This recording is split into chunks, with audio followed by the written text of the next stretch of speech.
உள்துறை அமைச்சர் அமித்ஷா அவர்கள் தமிழ்நாட்டுக்கு அடிக்கடி வருகிறார். இங்கு தொடர்ந்து வருவார். தேர்தல் முடிகிற வரையில் வருவார். தமிழ்நாட்டில்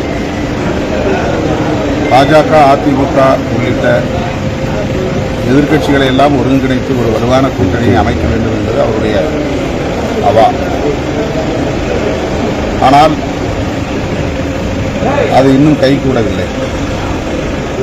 ஏற்கனவே அவர்களின் கூட்டணியில் இடம்பெற்றிருந்த கட்சிகள் பாமக, தேமுதிக ஆகிய கட்சிகள் கூட அவர்களோடு இணைவதற்கு தயக்கம் காட்டி வருகின்றன.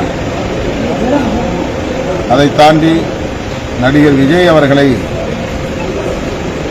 இந்த கூட்டணியிலே இணைத்துவிட வேண்டும் என்கிற ஏக்கம் அவர்களுக்கு இருக்கிறது.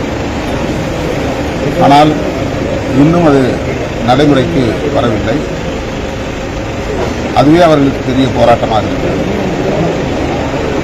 ஒரு கூட்டணியை உருவாக்குவதற்கே அவ்வளவு பாடுபட வேண்டியிருக்கிற சூழலில் நாங்கள் தான் ஆட்சியை கைப்பற்றுவோம் என்று சொல்லுவது நகைப்புக்குரியதாக இருக்கிறது. ஆனால் ஆட்சியை கைப்பற்றுவோம், கூட்டணி ஆட்சியை உருவாக்குவோம் என்று அவர்கள் சொல்லுவது இவிஎம் என்கிற வாக்குப்பதிவு எந்திரத்தை அவர்கள் சூதாட்டத்திற்கான ஒரு கருவியாக பயன்படுத்துவார்களோ, தங்களது வெற்றிக்கு ஏதுவாக அவற்றை பயன்படுத்துவார்கள் என்கிற எண்ணத்தை அல்லது ஐயத்தை உருவாக்குகிறது. ஏனென்றால் கூட்டணியையே உருவாக்க முடியாதவர்கள் ஆட்சியையே கைப்பற்றுவோம் என்று சொல்லுவது நேர்முரணாக இருக்கிறது, நகைமுரணாக இருக்கிறது.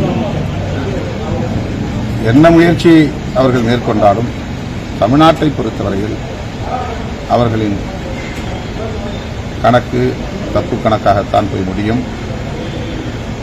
அவர்கள் மகாராஷ்டிராவைப் போல, டெல்லியைப் போல, ஒடிசாவைப் போல தமிழ்நாட்டையும் மதிப்பீடு செய்கிறார்கள். தமிழ்நாடு இந்தியாவின் பிற மாநிலங்களிலிருந்து முற்றிலும் வேறுபட்ட ஒரு அரசியலை கொண்ட மாநிலம். அவர்களுக்கும் தெரியும். இருந்தாலும் முயற்சித்து பார்க்கிறார்கள்.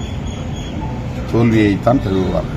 அப்போ ஒரு சட்டமன்ற தேர்தலில் வாக்கு சீட்டு முறையை அமல்படுத்த முறைகேடு நடக்கும் மண்ணெண்ண வாக்குப்பதிவு நேரத்தில் வாக்கு சீட்டு முறையை அமல்படுத்த நினைக்கிறீங்களா?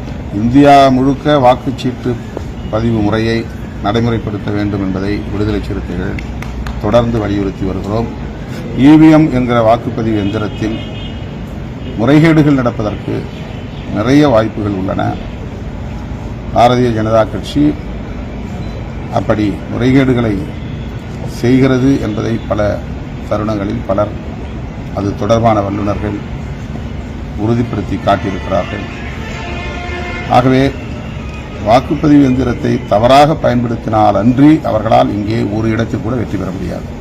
இப்போ கட்சித்தீவை மீட்க வேண்டும் அப்படிங்கிறது ஆதீனம் அமித்ஷாட்ட ஒரு மனு கொடுத்துருக்காங்க. அதே மாதிரி அங்கே இலங்கையில் இருக்க தமிழர்கள் தனிநாடு வேணும்னு கோரிக்கை வச்சு அவர் கொடுத்துருக்காரு. இது தான் எப்படி பார்க்குறீங்க? யாரு தனிநாடு வேணும்? ஆதீனம் இலங்கையில் உள்ள தமிழர்களுக்கு தனிநாடு வேணும், கட்சித்தீவை மீட்கணும்னு சொல்லி ஆதீனம், மதுரை ஆதீனம் அமித்ஷா மனு கொடுத்துருக்காரு. நல்ல விஷயம். ஆதீனம் அவர்களின் இந்த நிலைப்பாட்டை நான் வரவேற்கிறேன்.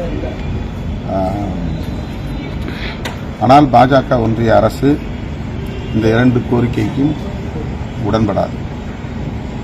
அவர்கள் இந்த நிலைப்பாட்டுக்கு எதிரானவர்கள். கட்சித்தீவை வைத்து அரசியல் செய்வார்களே தவிர கட்சித்தீவை மீட்டு தர மாட்டார்கள்.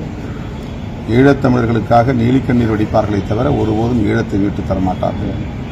இந்த உண்மை மதுரை ஆதீனம் அவர்களுக்கும் தெரியும்.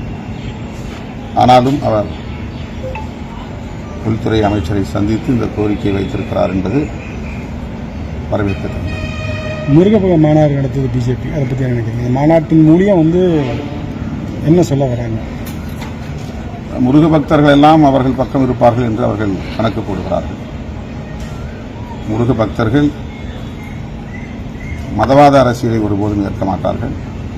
மதத்தின் பெயரால் வன்முறைகளை தூண்டும் சக்திகளை ஏற்க மாட்டார்கள்.